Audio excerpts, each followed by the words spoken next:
Welcome to my studio. It looks a little different today. My name is Amber Rust. I am the head photographer and owner of Two Color Photography here in Brigham City, Utah.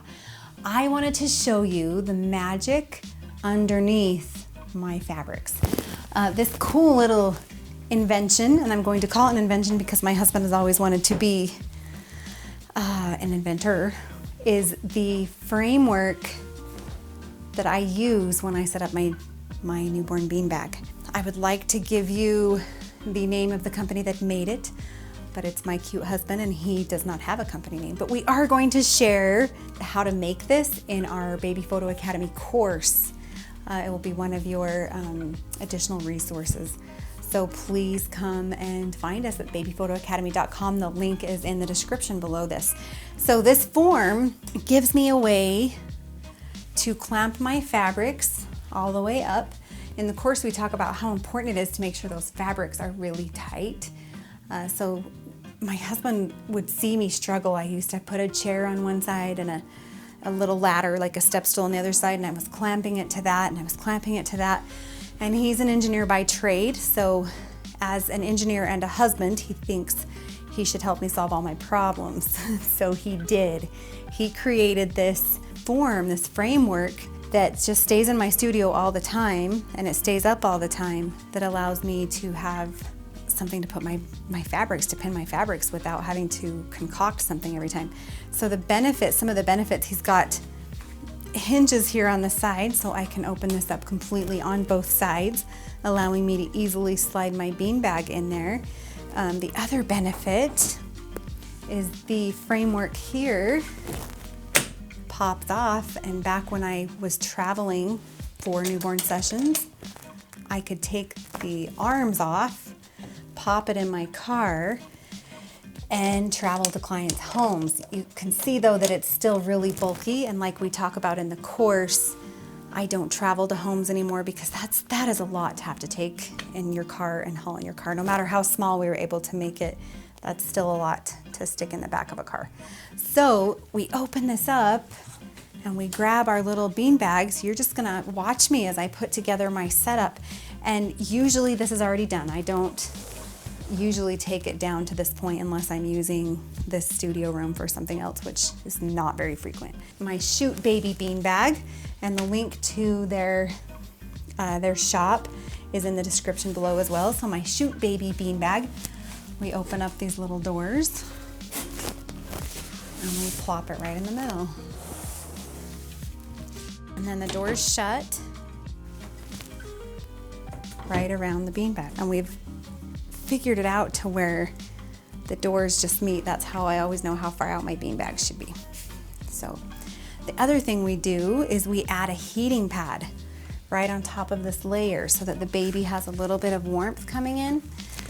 So this is just a heating pad from Walmart, back in their health section, kind of by their Band-Aids and Asper-Cream and all of the, I'm getting old and I need this for my back section. I'm getting old and I need this for my back. I'm saying that as a personal experience. So we put this here and we turn it on just to give the baby a little bit of heat. However, I always have 2 layers of fabric, thicker fabric, on top of this before I even put my posing fabrics on, because I never want the baby directly on the heating pad. Sometimes you can be posing on the newborn beanbag for like an hour and a half, 2 hours, and that much direct heat on a baby is not okay. So my next little thing that I grab, I call them my ugly fabrics. I never photograph on them. When they get washed, they just get thrown in the dryer or in the washer. I don't worry about spray treating them because nobody ever sees these layers. So they're ugly. They're not colors that, and I do shoot on these colors. They're just not textures. They're not soft. They're not pretty. And we drape it over the bean bag, and then we bring it up over to the back and we clamp it all along the back. When my husband first made this for me, it sat directly on the ground. My tall 5'2" stature, obviously this is a little harder for me upright like this. However, I can now stand to do my newborn sessions, and it does save my back. So that heating pad really, once you're pushing 40, as my lovely optometrist worded so kindly the other day, once you're pushing 40, and by the other day I mean probably 8 years ago, because I'm more than 40 now. My back, after doing multiple newborns in a week, by Friday I could barely get out of bed. So this saves my back. And when I have my assistant, she never leaves the baby side. So we don't have to worry about the height, because I've got an assistant whose sole job is to watch that baby the whole time. So we're not risking the safety of the baby. So we just clamp them, and look how tight that is. Even my base layers really need to be very tight, because if you've got wrinkles on your base layers, it will impact all of your other layers from here on out. So we've got these wonderful clamps that we just got at our local home repair shop, and sometimes I'll even just tug them down. We just want that to be really tight. Any wrinkle that I have to edit out later is another 2 minutes for every picture. I think we talked about this in the baby course. Editing 2 minutes for every picture, 20 pictures in a gallery, 100 newborns in a year. That's a lot of my time that I'm giving away that I could fix with just pinning my fabrics. So there's my first ugly layer. Ugly layer number 2, dingy white. But it doesn't matter, because we don't ever photograph on this white. Clamp it up here nice and tight, making sure I'm also holding the under layers so I don't start to get wrinkles in the back fabric.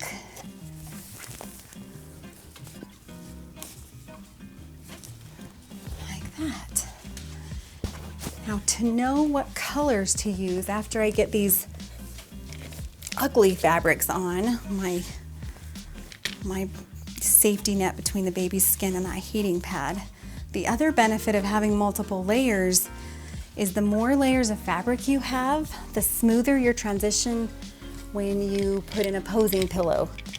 If you just have the one fabric, your bumps show and every little wrinkle shows. So if you can add a couple layers of fabric, your transition is more of just like a pillow rather than a bumpy, wrinkly fabric. So here's our base. This is what I start with every session. So it's already set up, it's already have the less attractive fabrics on. Then I look at my newborn questionnaire, and we talk about in the Baby Photo Academy what questions I ask in the newborn questionnaire, and you actually get that questionnaire template free as one of your additional resources in the Baby Photo Academy courses. So the questionnaire always asks parents, what colors do you want me to use? Do you want, is it a boy, is it a girl? What does the nursery look like? So all these questions, when they're answering them, I can kind of use my creativity while following colors that will still work in their home. So we're going to pretend that this is a cute little baby girl. We're going to use this fabric that I just opened up today from Maddie's Divine Designs. Came with a matching wrap and a matching headband and a matching bonnet, and it's part of her monthly subscription, prop box subscription, bi-monthly, sorry. I believe it's about $80 every other month to get fabric or backdrop fabric, a wrap, a headband, and a hat, which I feel like is very, very worth it.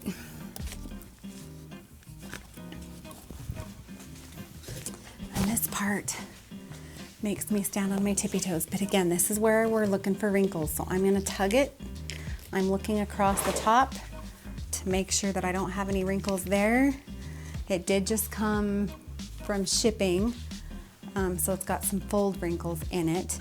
And in that case, I have the wrinkle releaser. It's the Downy wrinkle release, and I spray it right on my fabric, give it a tug, and it gets rid of all the wrinkles. So never should you ever say, I'll just Photoshop those wrinkles out later. If I hear you say that, I will come and visit you with some Downy fabric wrinkle releaser and some clamps, and we will work on getting rid of those wrinkles. It's just not worth your time to photo edit every image when you can just clamp your fabric nice and tight. So if I were to put a baby on this right now, it would just be nice and tight. And then our final layer is another new fabric that I just bought. I will put the link. I'd have to look it up. I buy too many things and I don't remember where I got this one, but I will put the link in the description at the bottom of this video. Look how pretty that is. And it also had a matching headband to go with this and a matching wrap. And there we go. I used to, when I was shooting on the ground, I used to be able to peek over the top and just make sure I'd gotten the top straight, because if your top is straight, it's easier to get rid of those wrinkles. And this is all done before the parents ever show up at your studio. This should be done the second they walk in. I do it about an hour before my client shows up. They shouldn't ever have to sit and wait while you do this. You just never know how long that baby's going to be happy and how long the baby's going to put up with you, so you need everything set up before that baby comes. And we do talk about that a little more in depth in our parent prep guide on the Academy course. So that's how I would set up my beanbag, and then I just want to show off these cute little coordinating. So we've got this cute little wrap, and then the blue also has a wrap, so I would actually set out those two colors in advance. And then halfway through the session, we always start out with the baby on top of this first color. Halfway through the session, my assistant helps me lift the baby and switch to the second color. So everything's ready. Each client gets two colors. It's just part of the workflow that I go through that we also cover in the course. I know exactly which pose we flip the fabric on, and so does my assistant, who's been trained in my workflow. So it's just a really cohesive, smooth switch to the next fabric. So that's how I set up my beanbag. If you have any questions, leave them in the comments. If you want the architectural design of this beanbag frame, please come and join us at thebabyphotoacademy.com. Like this video, subscribe to my YouTube channel, and click the bell so that you receive notifications when we load new videos. And have a great day.